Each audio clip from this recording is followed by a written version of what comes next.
On June 14, 1944, 30th Infantry Division landed on Omaha Beach.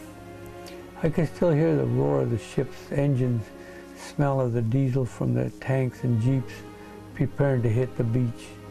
I remember thinking about how my friends and I used to play with wooden rifles back home in San Jose during the Depression days.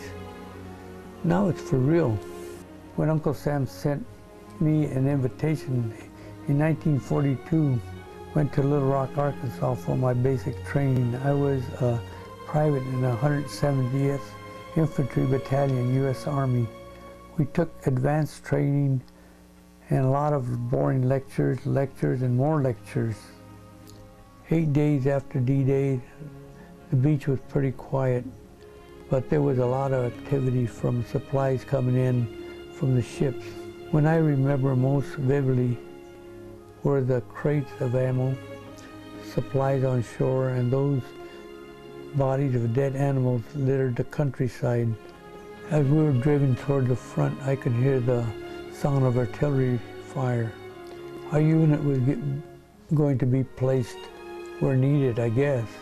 I think we were pretty scared, but we had confidence in our sergeant and believed that he would somehow get us through what was to come. Sergeant Daniel Tremper, as I remember, was about 160 pounds, brown eyes, black hair, and about 5'7".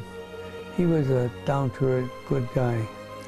He was a kind of a guy who listened to our problem. He was not just a bossy type, but he spoke with authority. He wasn't just my sergeant, he was my buddy.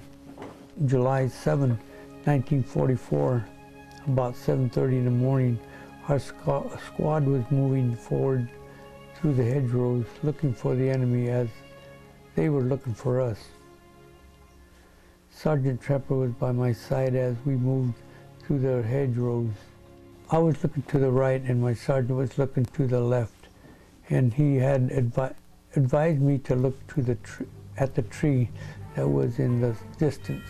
Suddenly fire opened from that tree. I immediately crouched down and returned fire. I glanced over at my Sergeant Tremper. His head was tilted forward. He had a little blood next to his ear running down his neck. "Hey, Sarge, are you all right?"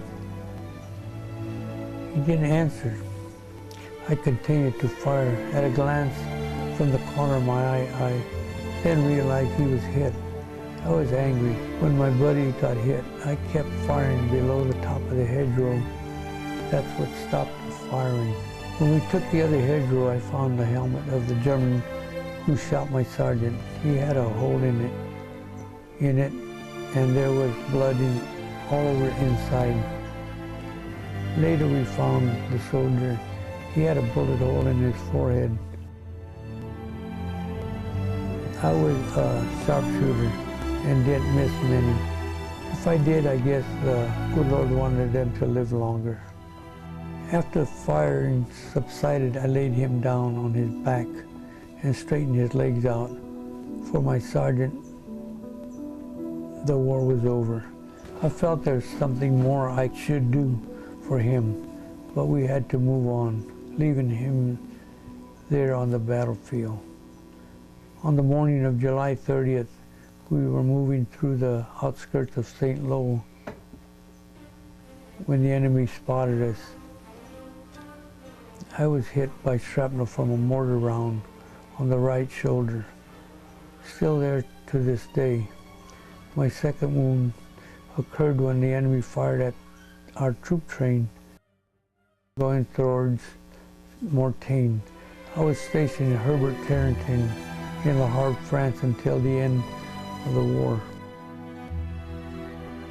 After I got home, I tried several times to locate Sergeant Tremper's grave in the States. Finally, 55 years, I knelt down and placed a small flag on his grave and said a prayer for him. I stood up in front of my sergeant's cross and gave him his last salute. He was one of the brave men who gave his all for our country. Sergeant Daniel Trumper.